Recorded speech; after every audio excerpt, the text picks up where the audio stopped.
What's up, all the track and field people out there? Greg M here, talking track and field world championships. So, we got another good day to look at.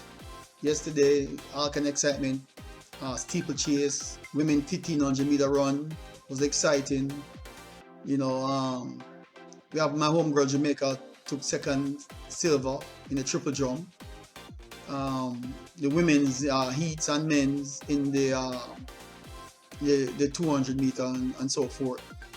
But the semi-finals is today. More top-notch events to run. I noticed they as I was watching, they talk about the false start rule, which I agree. I think something needs to be done or change. Either go back to the one false start rule. You go again. You get another chance. You false start again, you're out. The only problem with that, sometimes multiple people start false starting because they didn't know they have a second chance.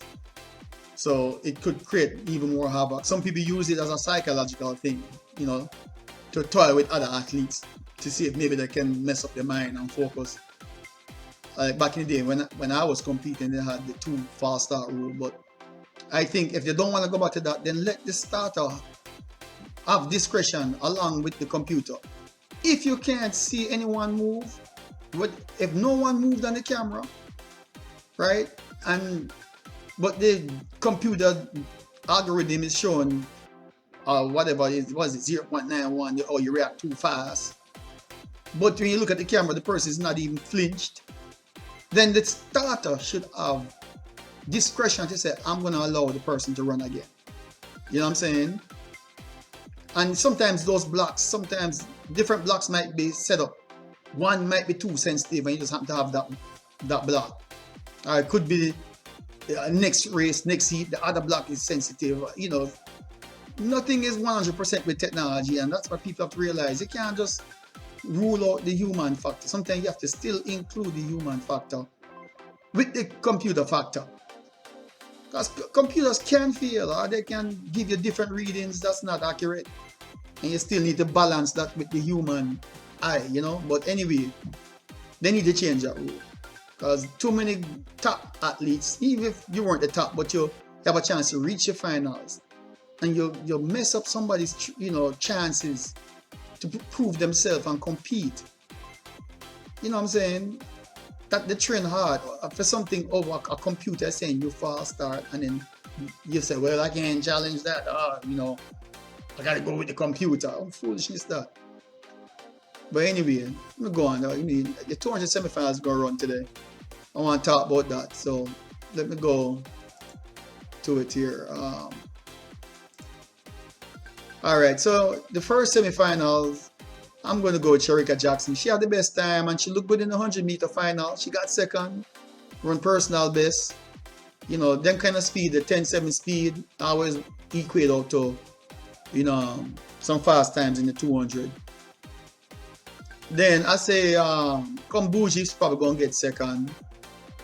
And Prandini probably come in for third. So that's my prediction for that. So as you can see, Prandini best ever, 21.89. She have a season's best 22.01. Shericka Jackson 21 recently, 5.5. Kambundji 21.18. So the first two is that's the key.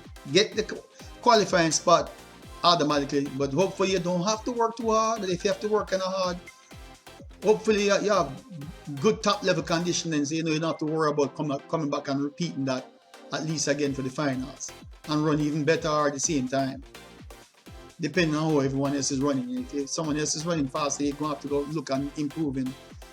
Let's go on to the second semifinals. Second semifinals. To be honest with you, I might even go with Dina Asher-Smith to take that, then followed by Elaine Thompson for the top 2 spot. You know what I'm saying? And then everyone else. Masalingi looking in the heats, she looks strong, She could take the top 2 spot. So it's going to be between these three for automatic qualifying. Elaine Thompson, if she doesn't improve and get down to at least 21.8, in the semis might risk being third, but she'll probably have one of the fastest qualifying time if she doesn't have to work. But you don't want to take that chance because the women races are, a lot of them are running 22 flats and 22 1 lows and 21 9 and 8s and 6s and 5. So can't take that chance if the other women them step up and then you don't fall in, you get knocked out because you're one of the slowest ones and don't make it to the top 8. That's my concern with Elaine, because she's not looking, and she admits that she hasn't been in her best shape of her life because change of coach and all that. Jamaica would like to see the women sweep again, but I think it's going to be tough for the sweep.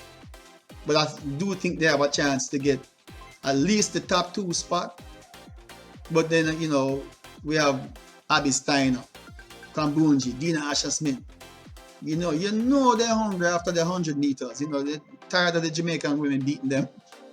The US want to see a win in the 200. They hadn't captured that for a long time. Plus on their home turf. So that's that for that. Anyway, let me go into the last semi-finals. It's almost like a final, because we know Shelly-Ann Fraser-Pryce, everybody's expecting her, based on her consistency and being in the 10-6s, we always expect them to run just as good in the 200. Sometimes 200 is not Shelly-Ann Fraser's top race, but she already says, I'm a competitor, I like a challenge.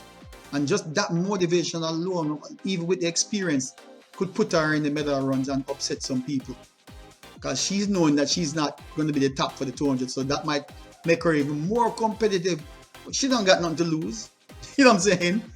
It's the top runners who are ranking the top have something to lose. They have to try and maintain and prove that they're good for the money, But you got Steiner.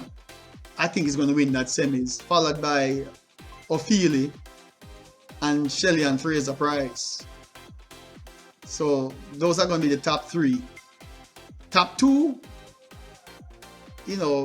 Abby Steiner and Ofili, Shelly-Ann Fraser-Pryce might be a fast qualifier. She know with all these women out there that are running low 22 flats and 21 9s and 21 8s.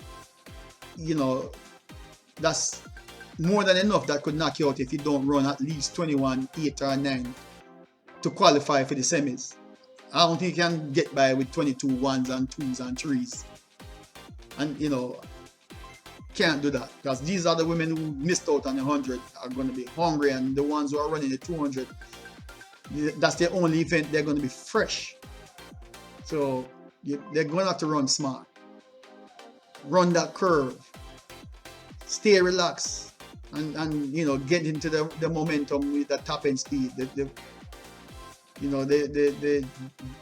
Shericka Jackson's and Abby Steiner, they got 400 meter strength, so they have some advantage. But Masalingi, you have to keep an eye out for her too.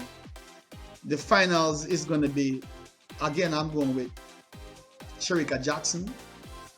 I would like to see a world record broken. I was disappointed the women didn't break their 100 meter record, but I think it's going to be exciting. So, what y'all think? Y'all think I'm way off the mark? Or who y'all have to win to get top 3 spot? I'm going with Shericka Jackson, followed by Abby Steiner. I want to see Shericka Jackson run a 21.30 preferably for the world record. But if she improves, she could run. If she doesn't hit the world record, she more than likely can run a 21.50, 21.49 or something like that, Because there's more than enough women running fast and strong for the 200. And you can't joke on the curve. You have the Asher-Smith, you have the Kambunji, you got Shelly-Ann Fraser-Pryce, who's going to run that curve? Ofili, who's going to run that curve? Masalingi, you can't play around in the finals. It's who run that curve. And a couple of these women have good top end speed. It's not just Abby Steiner. So, clear that up. So we'll see, that's my prediction for the finals, and my take on what I think, who has the chances, to place in the semis and then the finals for the top 3. Who y'all looking at? All right, that's what I'm throwing out to you. We'll meet up again to talk some more after the semi-finals. All right, so because I think the finals is like 2 days later or something, so they're going to be up time to be refreshed, especially the women that ran the 100. That should be good for them. All right, so again, let's hope everybody stays fit, no injuries, and let the top people make it to the finals. That way we can have great competition. All right, so that's it, and I'm out.